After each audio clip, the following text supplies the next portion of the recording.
Dan Matlow joins me now, CEO of VitalHub Corp, trading on the TSX Venture under the symbol VHI. Dan, welcome back. Thanks for having me again.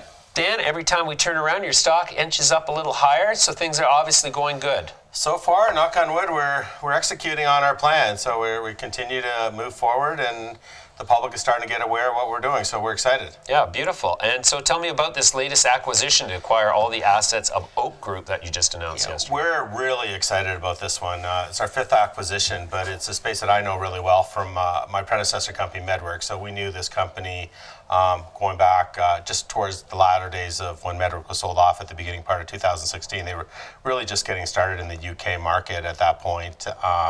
But we knew about them, and they've done some interesting things since that period of time. And it's highly explosive opportunity for some organic growth, which is something that we've been looking for out of our acquisition. So our shareholders are going to hear a lot about this acquisitions because they're going to see some really nice things happening. Okay, what exactly constitutes their assets?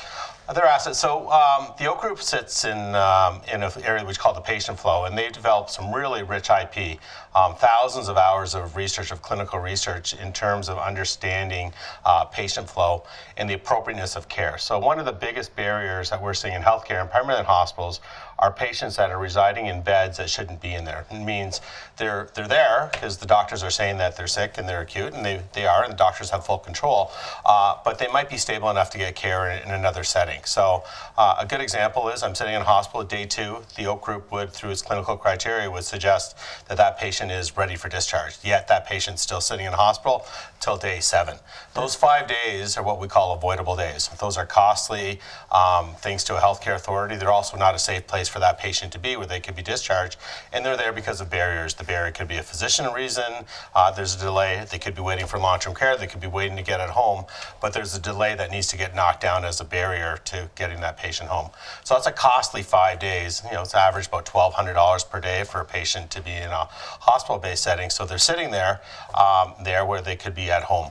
What that leads to is what we call hallway medicine. So big announcement coming from the Ford government earlier on in the week, hallway medicine. What's the biggest driver of hallway medicine?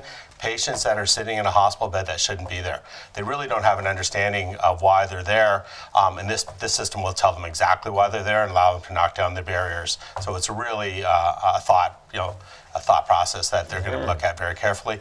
And that's not just in Ontario, that's international. This product is not in the Canadian marketplace as of yet. Sure. Patient flow is about operating budgets in healthcare systems efficiently.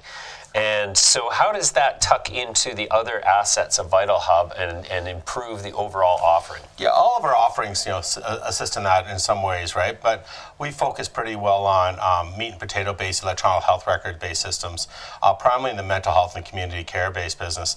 Oak Group has really extensive clinical criteria that they've done research on mental health patients. And mental health patients are a big reason why our healthcare authority is potentially clogged up. So lots of statistics would suggest that a big backlog in the emergency room is caused by mental health patients that come in that really don't have effective beds to be in there. So if we can use clinical criteria to understand the appropriateness of being in that healthcare setting for mental health patients within hospitals, we think we can help unclog them.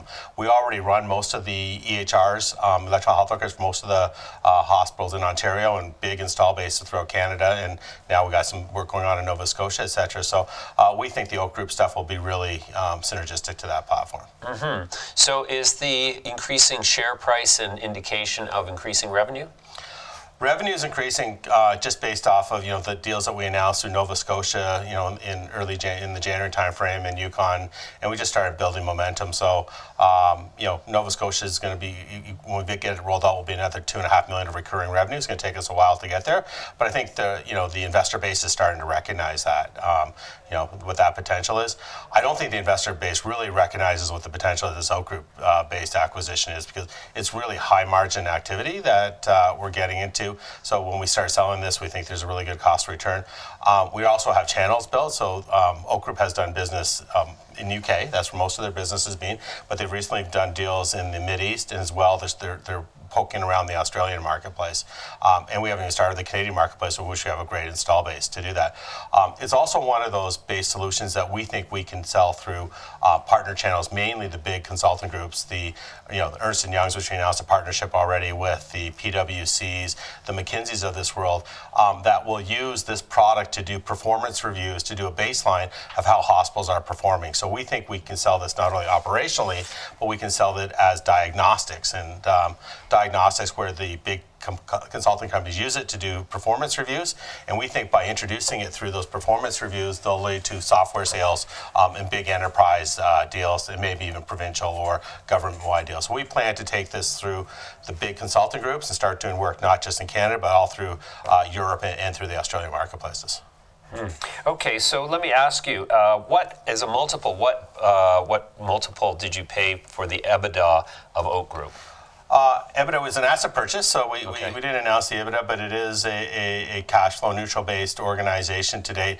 It only does about $1 million worth of revenue a year, but we feel there's stuff in the pipeline that's going to make that grow already, that the Oak Group. So we took that into consideration as well by looking at that pipeline. So we expect some things to materialize in the short period of time from the Oak Group, because we were aware of those things that were going on to do that. So we paid, I don't know, close, but only about 2 times revenue, I think, for the particular, but it's 90% recurring revenue. So it's all a recurring revenue stream. They monitor 10,000 beds across the UK. So put that into things. UHN, which is Toronto, which I think many of the investors will understand, is an 800-bed facilities. So we're running, and that would be a large-scale based facility, right? So it's running across a lot of the big trusts within the NHS, within the UK marketplace. And it's proven. It's doing its work. It's government sponsored in the NHS. So we think that message will resonate with our Canadian residents, because we're going to bring some international based knowledge into Canada as we're starting to make some changes. And we have the contacts in Canada. We know that space well because we were in that space in a predecessor business. So we really like this acquisition. We think, we like all of them so far, but we like the opportunity this one has for organic growth. Okay, so you're really, I mean, I'm used to guys sitting here and telling me that we're going to grow through acquisition. I'm not used to guys coming in here every other month and telling me about their latest acquisition, which is actually accretive to the entire business. So good on you for that. What are the big catalysts coming yet in 2019 that are going to continue to pile on value? We're continuing to look at acquisitions. We've got another vertical on the patient flow side, so we're looking at patient flow based acquisitions, and we continue to work on the other stuff. So we'll keep making acquisitions if they meet our criteria, which is lots of recurring revenue, lots of margin.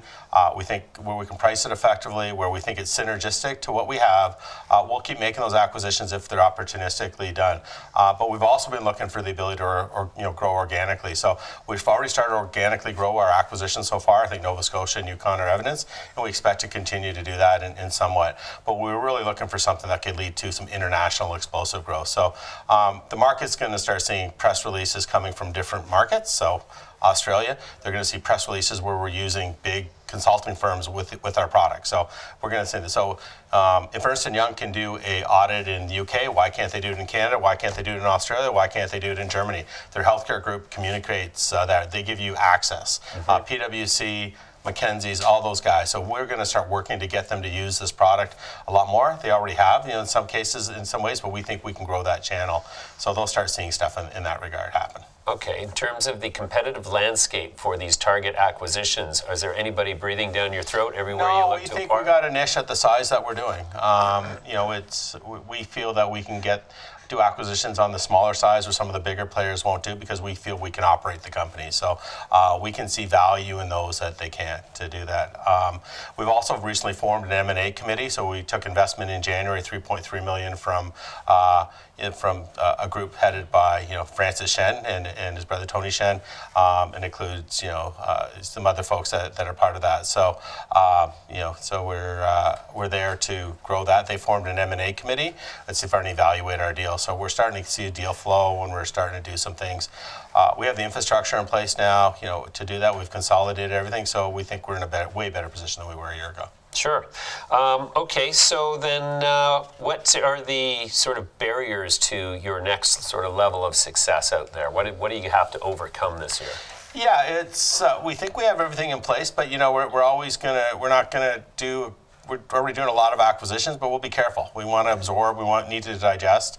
We think we've digested what we've had so far, so we're ready to go on to the Oak Group. But now we got a new challenge. Now our organization has to work internationally.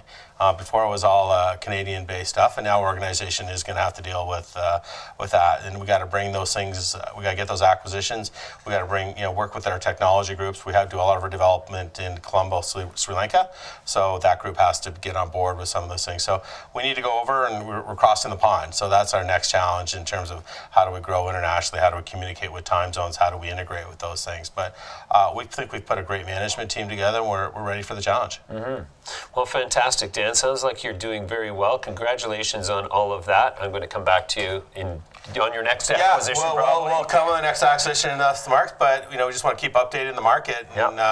And if anyone wants to get questions, I'm always available. But we really like the market to really dig in to understand what the opportunity for Oak Group does, what patient flow means, what the international presence is. Because I don't think the market is being given us any value of how we can grow. Right. But this thing I think can give us that ability. All right, Dan. We'll come back to you soon. Thanks for joining me today. Bye-bye.